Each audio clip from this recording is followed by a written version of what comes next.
오늘의 말씀의 제목은 하나님을 사랑하는 자들의 삶이라는 말씀의 제목을 가지고 하나님의 말씀을 증거하겠습니다. 다윗은 본문에서 일생 동안 자신에게 베풀어 주신 하나님의 은혜와 은총에 대해 감사와 영광을 돌리고 있습니다. 또한 하나님께 대한 자신의 변함없는 신앙을 고백하면서 현세에서의 축복뿐만 아니라 부활과 영생에 대한 소망을 주시고 그로 인하여 기쁨과 즐거움을 충만케 하신 하나님의 은혜를 노래합니다. 오늘 본문 말씀을 통해서 우리는 이 세상을 살아가고 있는 우리 성도들의 신앙 자세와 성도들이 하나님 앞에 감사해야 할 조건에 대해서 본문 말씀을 통해서 상고해 보고자 합니다. 첫째로 성도의 신앙 자세입니다. 작은 첫째로 하나님만을 의뢰해야 합니다. 미가서 7장 5절 말씀을 보면은 이웃을 믿지 말며 친구를 의지하지 말며 내 품에 누인 여인도 의지하지 말라라고 말씀해 주고 있습니다.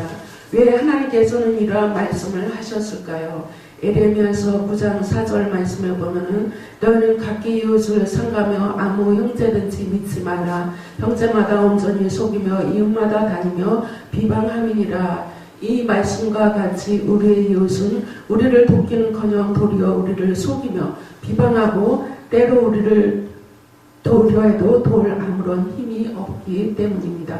이 세상에 오직 하나님만이 하나님께 피하고 의지하는 자들에게 참 평안과 기쁨과 승리와 구원을 주실 수 있다는 사실입니다. 오늘 본문 말씀 2절 말씀에 보면은 내가 여호와께 아뢰되 주는 나의 주시오니 주밖에는 나의 복이 없다 하였나이다 라고 시인은 고백을 합니다. 여기서 하나님은 하나님을 의지하는 자의 주가 되어주시며 만복의 근원자가 되어주신다고 말씀하고 있습니다. 시편 13편 5절 말씀에 보니까 나는 오직 주의 인자하심을 의뢰하였사오니 내 마음은 주의 구원을 기뻐하리이다. 또 시편 84편 12절 말씀에 보면 만군의 여호와여 주께 의지하는 자는 복이 있나이다 라고 말씀합니다. 때문에 이 세상을 살아가고 있는 우리 성도들은 오직 하나님만을 의뢰해야만이 합니다. 여기 모인 여러분은 오직 하나님만을 의뢰하는 여러분들이 되시길 바랍니다. 두 번째로 경건한 자들로 인하여 기뻐해야 합니다. 오늘 본문 말씀 3절 말씀에 보니까 땅에 있는 성도는 존귀한 자니 나의 모든 즐거움이 저희에게 있도다 라고 말씀합니다. 하나님을 사랑하는 자는 땅에 있는 모든 경건한 성도들이 하나님 앞에 존귀한 자임을 알고 그들로 인하여 즐거워해야 합니다. 왜냐하면 마태복음 12장 50절 말씀을 보면은 누구든지 하늘에 계신 내 아버지 뜻대로 하는 자가 내 형제여 자매여 모친이니라 하시더라 라고 말씀해 주고 있는 것과 같이 우리는 하나님 안에서 모두 한 형제이기 때문입니다. 그러므로 성도들은 빌립보서 2장 2절 말씀을 보니까 마음을 같이하여 같은 사랑을 가지고 뜻을 합하여 한 마음을 품어 마음을 같이하여 같은 사랑을 가지고 뜻을 합하여 한 마음을 품으라고 말씀하고 있습니다. 그러면서 5절에서는 너희 안에 이 마음을 품으라고 그리스도 예수의 마음이 그리스도 예수의 마음을 품으라고 말씀하고 있습니다. 고린도전서 12장 25절 말씀해 보니까 몸 가운데서 분쟁이 없고 오직 여러 지체가 서로 같이하여 돌아보게 하셨으니 라고 말씀해 주고 있는 것 같이 또한 서로 돌아보아야 하는 것입니다. 이렇게 그리스도 예수의 마음을 가지고 서로 돌아볼 때에 로마서 1장 7절에서는 하나님이 아버지와 우리 주 예수 그리스도로 쫓아 은혜와 평강이 있을 것이라고 말씀하고 있습니다. 이제 우리 여러분의 마음을 같이하고 같은 사랑을 가지고 뜻을 합하며 한 마음을 품어 서로 돌아보는 교회가 되었으면 합니다. 작은 셋째로 허탄한 것을 경배치 않아야 합니다. 오늘 본문 말씀 4절 말씀에 보니까 다른 신에게 예물을 드리는 자는 괴로움이 더할 것이라 나는 저희가 드리는 피의 전제를 드리지 아니하며 내 입술로 그 이름도 부르지 아니하리로다 라고 말씀하고 있습니다. 여기 전제라는 것은 포도주를 다른 제물과 함께 부어드리는 제사로서 하나님께 대한 충성과 헌신을 상징합니다. 그런데 우상 숭배자들의 피의 전제란 그들이 우상 숭배 시에 동물의 피에 온몸을 바르거나 그 피를 마시거나 또는 몰래 신을 숭배할 때에 드리는 제사와 같이 어린아이를 제물로 바치는 행위를 말합니다. 이름을 부른다는 것은 그 이름을 가리키는 대상에 대한 존경심을 나타냅니다. 여기서 다윗은 우상 숭배는 물론 어떠한 존경심도 갖지 않겠다는 고백을 하고 있습니다.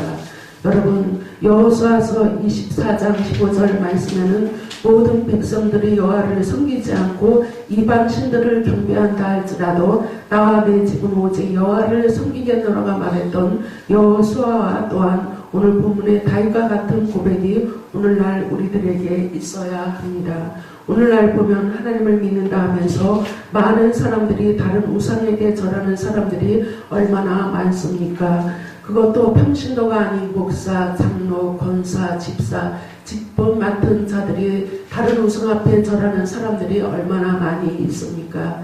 여러분, 작년, 재작년 연말에 제가 TV 뉴스 할 때 잠깐 본 일인데 기쁘다 구주 오셨네 라고 쓰여있는 현수막에 그림이 그려져 있는데 그것이 어떤 그림인 줄 아십니까?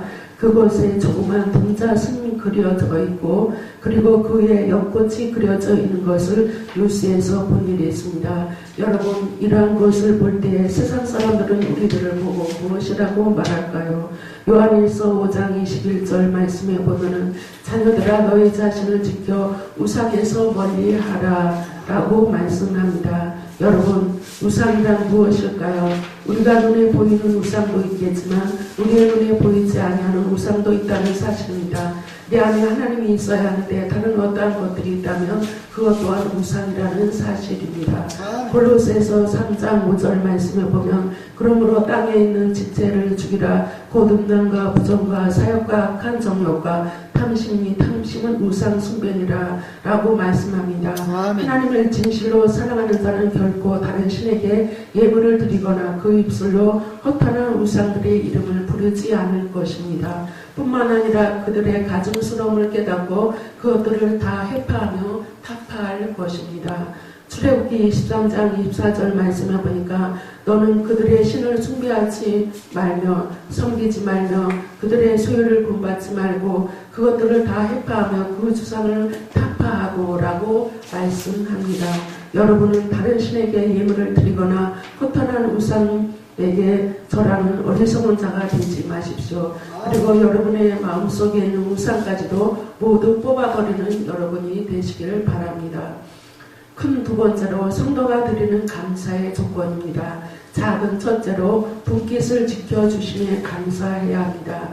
오늘 본문 말씀 5절 말씀을 보니까 여호와는 나의 산업과 나의 잔의 소득이시니 나의 분깃을 지키시나이다 라고 말씀합니다. 여기 산업이란 말은 기업이란 말과 소득이란 말로서 헬레크라는 단어로 사용했는데 소득이란 말은 몫이란 뜻으로서 어떤 사람에게 분배된 토지의 할당량을 의미합니다.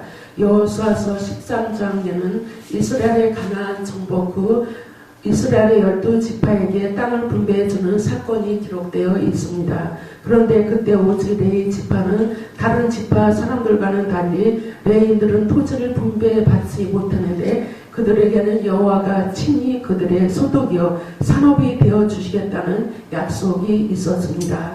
여호수아서 13장 33절 말씀에 보니까 오직 레위 지파에게는 모세가 기업을 주지 아니하였으니 이는 그들에게 말씀하신 같이 이스라엘 하나님 여호와께서 그 기업이 대신이었더라. 그들에게는 여호와가 친히 그들의 소득이여 산업이 되어 주시겠다는 약속만이 주어졌습니다. 다윗은 바로 이러한 의미에서 자신이 누릴 복과 소망이 오직 여호와께만 있음을 고백하고 있는 것입니다. 여기 분깃이란 말은 산업의 소득과 같은 의미로 세 단어 다 똑같은 단어로 사용했습니다. 시인은 여호와 하나님을 자신의 산업으로 고백하면서 하나님께서 이 분깃을 끝까지 잃지 않게끔 지켜주실 줄로 굳게 확신하고 있었습니다. 여러분, 레위 지파에게 여호와 하나님이 그들의 산업이 되어 주시겠다고 약속을 하셨습니다. 또한 다윗도 여호와 하나님이 자신의 산업과 소득이 되심을 고백했던 것처럼 오늘날 여러분의 산업과 소득이 되신 분은 여호와 하나님이라는 사실입니다. 여러분의 산업과 소득이 되시는 분, 여호와 하나님께서 이 분깃을 끝까지 지켜주실 줄 믿고 하나님께 감사하는 여러분이 되시길 바랍니다. 작은 두 번째로 아름다운 기업을 주셨음을 감사해야 합니다. 하나님의 말씀을 순종하고 여호와를 경외하며 그 도를 따라 행하는 자에게는 기업을 얻는 축복을 허락해 주셨습니다. 골로새서 1장 12절 말씀에 보니까 우리로 하여금 빛 가운데서 성도의 기업의 부분을 얻기에 합당하게 하신 아버지께 감사하게 하시기를 원하노라라고 말씀합니다. 여러분, 하나님께서 우리에게 주신 이 기업은 어디에 있을까요? 그 기업은 신이 아름다운 곳에 있다라고 시인은 고백을 합니다. 오늘 본문 말씀 6절 말씀에 보니까 내게 줄로 재어준 구역은 아름다운 곳에 있으며 나의 기업이 실로 아름답도다. 줄로 재어준 구역이라는 땅을 분배할 때 줄로 측량하여 합당히 구역을 나누던 것과 같이 관련된 표현으로서 1차적으로는 다윗이 거주하던 예루살렘과 그 주변을 의미합니다. 그리고 궁극적으로는 하나님을 경외하며 하나님의 뜻을 벗어나지 않고 그 뜻 안에서 사는 삶 자체가 아름다운 것이며 그것이야말로 성도가 하나님께로부터 받은 기업임을 의미합니다. 그러므로 시인은 여호와는 나의 산업이라고 노래했습니다. 그리고 오늘날 우리에게 영원히 변하지 않는 영광스러운 기업을 차지하게 됩니다. 그것이 어디입니까? 바로 새 예루살렘과 새 땅을 우리들에게 주셨다는 사실입니다. 계시록 21장 1절 2절 말씀해 보니까 또 내가 새 하늘과 새 땅을 보니 처음 하늘과 처음 땅이 없어졌고 바다도 다시 있지 않더라. 또 내가 보매 거룩한 성 새 예루살렘이 하나님께로부터 하늘에서 내려오니 그에 대한 것이 신부가 남편을 위하여 단장한 것 같더라. 여러분, 이제 이 땅에서 우리가 겪어야만 했던 괴롭고 고통스러웠던 모든 일들은 하나님의 선하신 축복으로 말미암아 여러분에게 아름답게 보상되어질 것입니다. 하나님은 당신의 이름을 위하여 우리들이 애쓰고 헌신했던 모든 것들을 잊지 않으십니다. 히브리서 6장 10절 말씀해 보니까 하나님이 불의치 아니하사 너희 행위와 그의 이름을 위하여 나타낸 사랑으로 이미 성도를 섬긴 것과 이제도 섬기는 것을 잊어버리지 아니하시느니라 라고 말씀했습니다. 우리들의 모든 행위와 사랑과 모든 사람들을 섬긴 것, 이 모두를 하나도 잊어버리지 아니하시겠다고 우리들에게 약속을 하셨습니다. 베드로전서 1장 4절에는 썩지 않고 더럽지 않고 쇠하지 아니하는 기업을 있게 하시나니 곧 너희를 위하여 하늘에 간직하신 것이라. 썩지 않고 더럽지 않으며 쇠하지 않는 하늘에 간직하신 기업을 있게 하신다고 말씀합니다. 우리들에게 영원히 변치 않은 아름다운 새 예루살렘과 새 땅이란 영원한 아름다운 기업을 주신 하나님께 감사하는 여러분이 되시기를 바랍니다. 셋째로 훈계와 교훈을 주심으로 감사해야 합니다. 오늘 본문 말씀 7절 말씀에 보니까 나를 훈계하신 여호와를 송축할지어다. 밤마다 내 심장이 나를 교훈하도다. 잠언서 1장 7절에는 여호와를 경외하는 것이 지식의 근본이오늘 미련한 자에게는 지혜와 훈계를 멸시하느니라. 미련한 자들은 지혜와 훈계를 멸시한다고 했습니다. 잠언서 10장 17절 말씀에 보면 훈계를 지키는 자는 생명길로 행하여도 징계를 버리는 자는 그를 가느니라. 여기에 훈계를 지키는 지혜로운 자는 생명길로 행하게 된다고 말씀하고 있습니다. 그러므로 지혜로운 자는 훈계하시는 여호와를 송축합니다. 또한 10편 19편 8절 말씀에 보면은 여호와의 교훈은 정직하며 마음을 기쁘게 하고 여호와의 계명은 순결하여 눈을 밝게 한다고 말했습니다. 그러므로 하나님께서는 성도들이 지혜롭게 되어 모든 교만을 버리고 죄악에서 떠나 구원에 이르게 하시기 위하여서 내 백성이여 내 교훈을 들으며 내 입의 말에 귀를 기울이라. 10편 78편 2절에 이렇게 말씀해 주고 있습니다. 우리는 이러한 교훈을 우리를 이끄시는 하나님께 감사를 드려야 할 것입니다.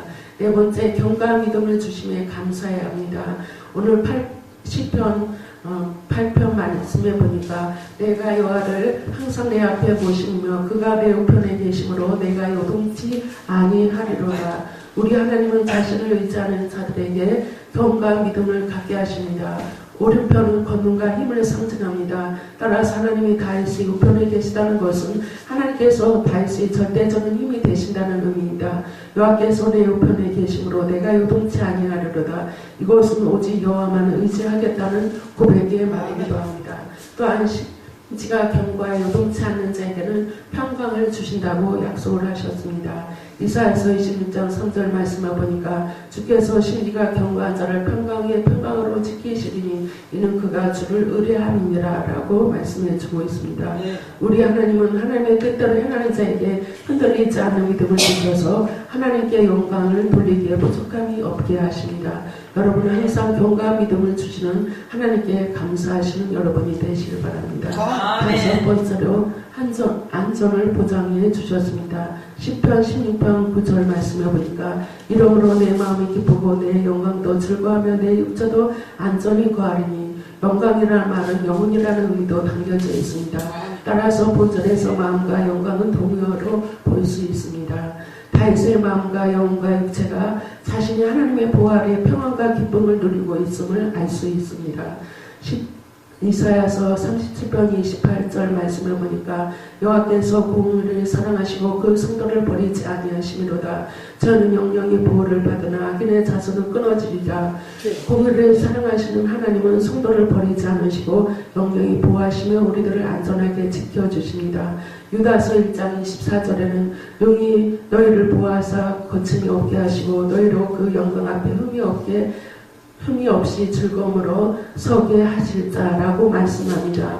우리들을 보호하시고 거침이 없게 하시고 너희로 그 영광 앞에 흠이 없이 즐거움으로 서게 하실 자, 이 자가 누구입니까?